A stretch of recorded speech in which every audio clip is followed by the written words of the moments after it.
All right, welcome back. So we're talking about TINUBU returns, I guess after 2 weeks or something like that. And I have a very, how do I describe this question? But this question, I just want us to dig in a little bit through it. What has he done in 500 days? It's been 512 days since he's been in office. And I want to hear your take on that. But before we get into that, there's a report on, I think, Vanguard. I want to read that to you with regards to his return, and then we can take it from there. It says President Tinubu arrived the presidential wing of the Namdi Azikiwe. Wait, so they still go to that airport? They don't have a presidential place where they land on? I'm just The Nnamdi Azikiwe International Airport in Abuja is an ordinary. I mean, it's a state of the art super facility. So the presidential wing, um, uh-huh. It's yeah, probably secluded for him. not just him, the vice president and certain VIPs, and VIPs, okay. visiting heads of government and states All to right, Nigeria. great. One day I will visit Abuja. Can you believe I've never been to Abuja? But anyway, let's keep going. Yeah, fantastic place to be. Maybe you want anyway. I mean, we have a solid foot in there. You would be hosted Yeah, by I our will. bureau, our bureau uh, operators there. I mean, the SharpEdge News Bureau office at the central business area there, and Mm-hmm. you have all the people that will make it. I mean. Worth your while being there. Accra, sorry, Accra again, my brain. Abuja. Abuja is a fantastic place.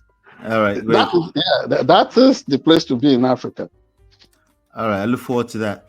All right, so President Tinubu arrived the presidential wing of the Nnamdi Azikiwe International Airport, Abuja, at about 7:20 p.m. on Saturday evening. He was received by senior members of the administration. Recall that the president departed Abuja for the 2 week work vacation on Wednesday, October 2, as part of the annual leave. Special advisor to the president on information and strategy, Bayo Ononuga, in a statement said President Bola Tinubu will depart Abuja today, October 2, for the United Kingdom to begin a 2 week vacation, part of his yearly leave. He will use the 2 week as a working vacation as a retreat to reflect on his administration's economy reforms. He will return to the country after the leave expires, the statement said. Also on October 11, President Tinubu left the UK for Paris in France for an important engagement, according to the Senior Special Assistant on Political and Other Matters, Ibrahim Kabir Masari. Now, here's my question. I was having a conversation with a gentleman not too long ago at a friend's party, and we are having a conversation. He was obviously a very big supporter of Tinubu. Now, for me, I'm quite indifferent. Either we're talking about Tinubu, or we're talking about Kamala, or we're talking about President Trump. I'm indifferent. But he was a supporter, and he was talking about the strategic move to, first of all, remove the subsidy as soon as he came into office. Now he did that. I was talking to another friend, a colleague last night, and he was talking about how it was the dumbest decision, and he was also talking about how there's no, like, he is there's no, like I said, he said, what has he done in 500 days that is not productive? I said, well, subsidy the subsidy remover can be argued to be a productive thing, but then we have other question. What has he done? So I'm throwing the question to you right now. In 500 days, what has he done besides going to UK for vacations, removing oil subsidy, changing the national anthem back to the old one, and I don't know, maybe a call? What has he done? Oh, yeah, you have listed some things he's done. Removal of subsidy, changing the national anthem.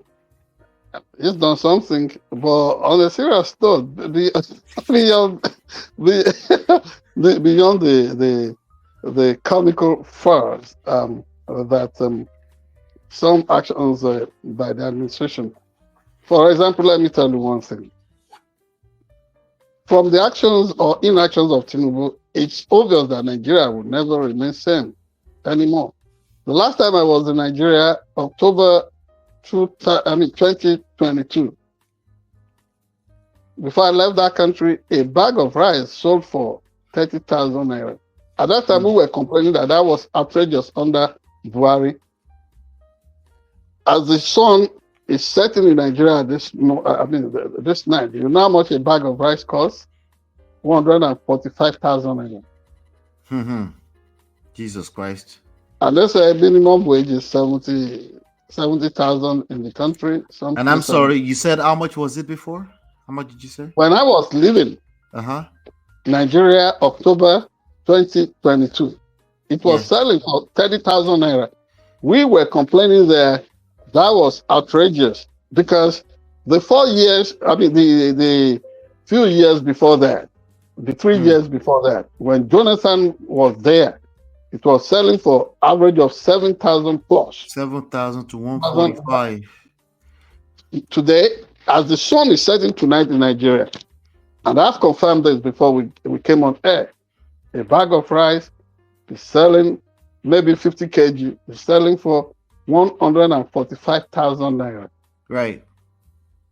So, whenever I was in Nigeria, because people would always come around and they would try to live as a happy fold. We will buy that. You think if I go to Nigeria now, I would dare, as much as buying a whole bag of rice, 145,000 naira? What then you are converting what you earn in the United States to the local currency, or you are earning your pay directly in naira? Obviously, that is way, way, way above the average pay grade. That is number one thing that TINUBU has done. Okay. I don't want to go too much into the details of what he has done, but you probably would see a video that circulated a few days ago from a Nigerian, a popular lawyer. I think one of the foot soldiers of Labour Party. He said, but for TINUBU, he would not know that there are very few principled individuals in the country called Nigeria. Particularly, he never knew there would be fake bishops. He never knew it would be possible to have Muslim tickets, and so on and so forth. So it's done so much. But without wasting so much time, let me put it together succinctly. The way I see Nigeria, the path that we have shown, is even difficult to want to have a honest analysis of the government, the administration, and the political party that is in power today in Nigeria. Because you will, for example, somebody just did a story, some report, which they have now described as fake news, on the health situation of the speculation around the Chief of Staff, Chief of Army Staff of Nigeria. Did you see the response from the military superstructure today in Nigeria, saying such things could lead to a charge of treason and what have you? So it's becoming so dangerous to want to even volunteer an opinion. Nigeria is becoming such a poor society under the watch of TINUBU. Now it's gone, it's come back. How do I look at it? Whatever. So before you go past that rice matter, right? Yes. The subsidy was said to have cost Nigeria $10 billion per year. All a matter of their opinion. They accuse people on social media of trafficking in fake news or misinformation or disinformation. They are the most guilty. While I was a reporter with the Comment newspaper, now known as the Nation newspaper, in those days, we were journalists on the beat, and we covered all the protests that were led by Mr. Adams Oshomole, now a serving senator, past governor of Edo State. And what we were told then was that they were removing subsidy. Remember how some of us journalists were put on a on a private jet by the then Minister of Information, Professor Jerry Garner, and we toured all the refineries in Nigeria. And what they told us was that, oh, life will become more meaningful, there will be improvement, it will be better. Today, yes, they told us they were removing subsidy then. Right. Now they are still removing the subsidy. So let me just say this. Let me what I'm saying is that they are never transparent. Who knows? Never transparent. They are never. We don't know when they remove it. We don't know when they don't. But what I'm saying is that whatever floats Bola Tinubu's boat as the sitting president of Nigeria, you put your mouth in his affair, he's going to slam you with a charge of treason, or felony, namely treason. And if you don't, Chief, you know what I'm noticing? Sorry to interject. You know what I'm noticing? Yeah. The question shouldn't have been, what did he do in 500 days?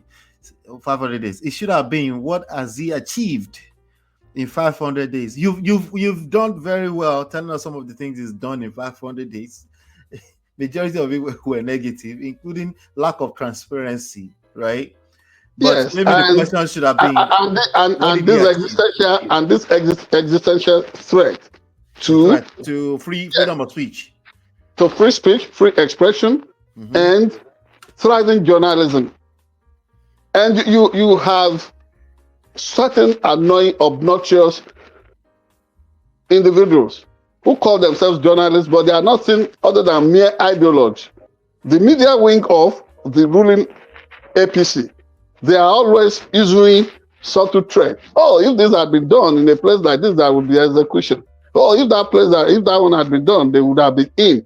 You know what we should do? We should definitely do a sequel to this, since we run out of time describing such a long list of things that Tinubu has done in 500 days. We're not out of time. I think we're going to do a sequel because but let me say this. When Tinubu was leaving, originally he was to leave from China, and then he went to Buckingham Palace.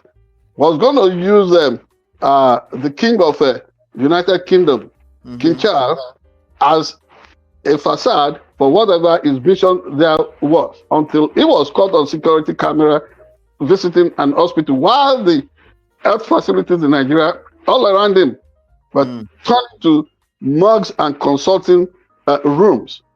And this got on their raw nerves.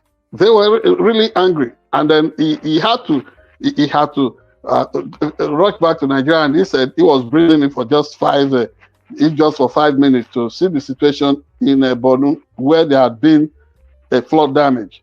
Now he went, as against what was officially announced by his man Friday, the respected senior colleague, who is now the spokesperson. You talking about Bayo Onanuga, that he will be going to UK.